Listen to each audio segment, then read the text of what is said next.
Welcome back. Devesh Mishra के साथ आपके शायर हो चुका हूँ नाताजा शिक्षक भर्ती की बड़ी कवरेज। अब 31,661 लोगों को नियुक्ति पत्र इसी सप्ताह हर हाल में अपर मुख्य सचिवों हमें आदेश मिल चुका है। हमें इतने दिनों में नियुक्ति पत्र देना है। आपको दिखाना चाहता हूँ, बताना चाहता हूँ, क्या राष्ट्रीय पिछड़ा आयोग अभी भी भर्ती को रोकेंगे? ये जिला आवंटन कैसे होगा? संशय बरकरार है। 3 फार्मूले हैं इसके 3 फार्मूले हैं। इन तीनों में से एक फार्मूला लागू होगा, आपको बताऊंगा जरूर। बने रहिए मेरे साथ। आज होगी अधिकारियों से मुलाकात, आपकी लीगल टीमों से। जानते हैं आपका संगठन एक नहीं है, कई लोगों से मिलाकर संगठन बनता है और कई लोग उस संगठन में होते हैं। फिर लेंगे निर्णय। मुद्दा ये भी है 31,661 लोगों को नियुक्ति पत्र मिल रहा है, लेकिन मुद्दा ये भी है जिसने इस भर्ती को 2 सालों में यहाँ तक पहुँचाया, कोई एक लोग नहीं है। आप जानते होंगे जिसने इस भर्ती को यहाँ तक पहुँचाया, और कोई नहीं है उसमें 31,661 में।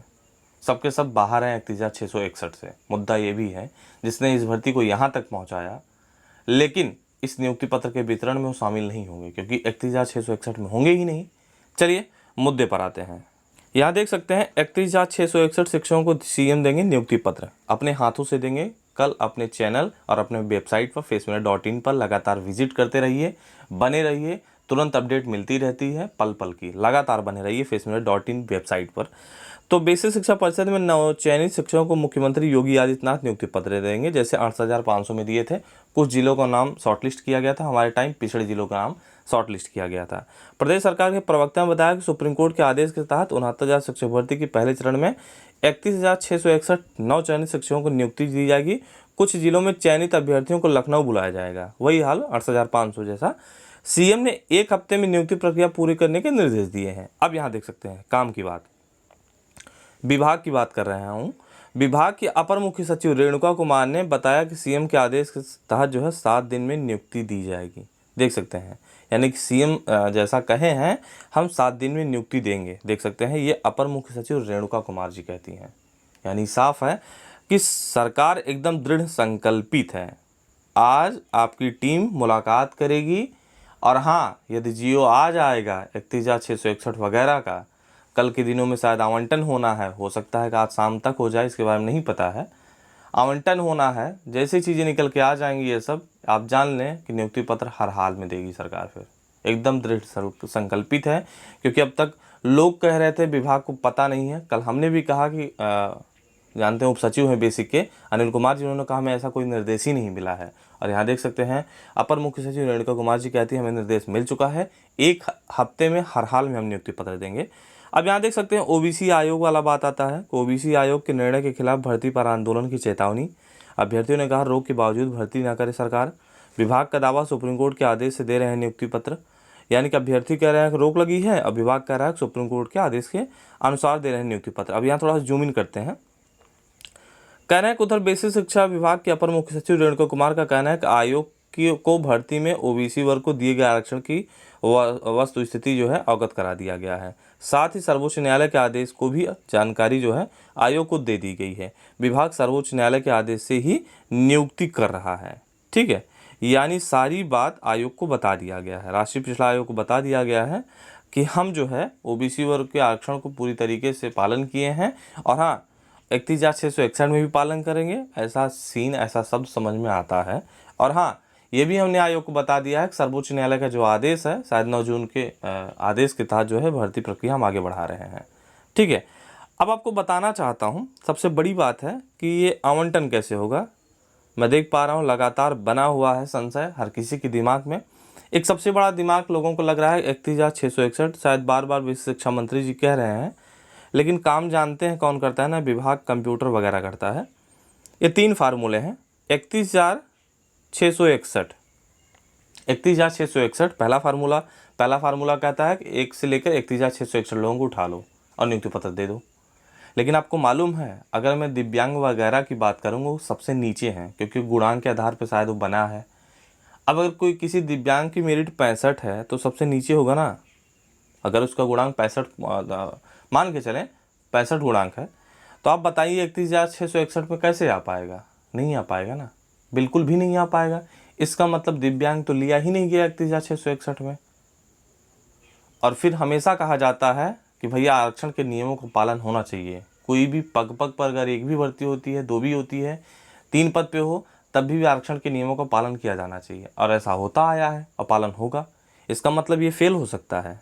जो बार बार लोग कह रहे हैं मैं देख पा रहा हूँ, फिलहाल मैं तो अच्छे से जानता हूँ, हो सकता हो जाए तो बहुत बेहतर है, हमें नहीं पता इसके बारे में, लेकिन आरक्षण के नियमों का पालन नहीं हो पाएगा।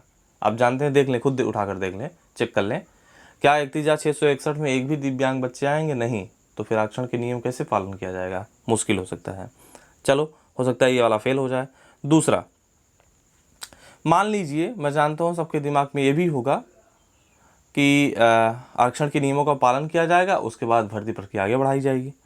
मुद्दा ये भी बनता है, मान लीजिए जौनपुर जिले में 2200 सीट थी, अब तक 2200 सीट थी, किसको कैसे मिला 67 में, सब जानते हैं, सुखी हैं। मुद्दा ये है 1 ज़्यादा लग गया था, 2200 सीट थी 67 में, या फिर 69,000 के सापेक्ष, 69,000 के सापेक्ष 2200 सीट थी।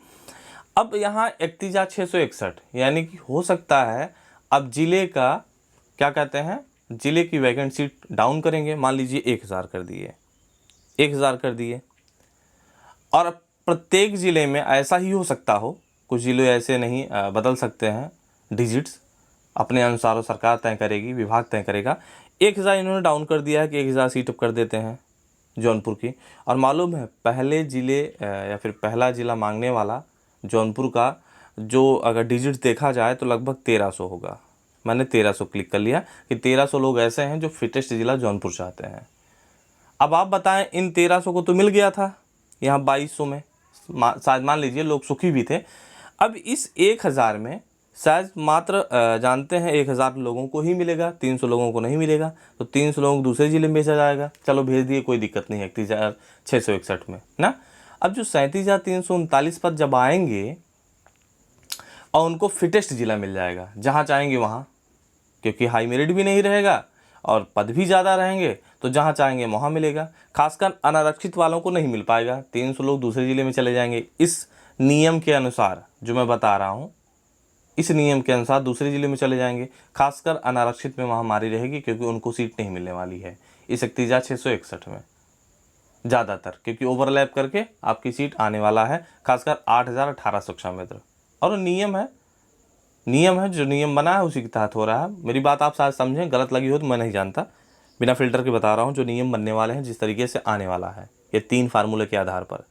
तो 300 लोग दूसरे ज़िले में जाएंगे, और मान लीजिए दूसरे ज़िले में जाते हैं, 37,339 पद जानते हैं आपसे कम मेरिट रहता हुआ वो गृह जनपद पाए गए, 300 लोग नहीं पाएंगे, तो पता चला फिर से हंगामा खड़ा हो गया 8,500 जैसा। क्या सरकार ये दूसरा नियम फॉलो करेगी? एक तीसरा नियम जो सबसे परफेक्ट है, शायद यही आएगा। देख सकते हैं, ये 31,661 जानते हैं, अगर 1300 लोग जौनपुर को पहला चॉइस मांगे हैं, फिटेस्ट जनपद लेना चाहते हैं, तो मालूम है इन 1300 सीट को 1300 सीट जौनपुर के आधार पर देंगे। यानी जो पहला ज़िला मांगेगा, जितने भी ज़िले में ऐसे सीन होगा, यानी कि हो सकता है सबको गृह जनपद मिलेगा। यदि वहाँ 31,661 लोगों को शॉर्टलिस्ट करेंगे, उनका देखा जाएगा कि पहला ज़िला कौन मांग रहे हैं लोग, उनको पहला ज़िला उठा के दे देंगे। उसी के आधार पर 31,661 सीटों का आवंटन कर देंगे। उसी आधार पर जो पहला ज़िला जो मांगे होगा, जो भी मांगा होगा, अगर 1300 लोग मांगे होंगे पहला ज़िला जौनपुर का, तो 1300 सीट जौनपुर की रहेगी। अगर 700 लोग हापुड़ को मांगे हैं, फिलहाल पता नहीं हापुड़ इतनी सीट थी नहीं, मान चलें दूसरा ज़िला पकड़ लेते हैं, सिद्धार्थनगर पकड़ लेते हैं। अगर सिद्धार्थनगर वाले लोग, या फिर सिद्धार्थनगर का जो पहला चॉइस 700 लोग मांगे होंगे ना, 700 लोग को पहला ज़िला देते हुए 700 सीट वहाँ के दे देंगे। इस प्रकार से 31,661 सीटों का आवंटन कर देंगे और सबको पहला ज़िला देंगे। क्यों? क्योंकि 37,339 पद फिर से बांटना होगा।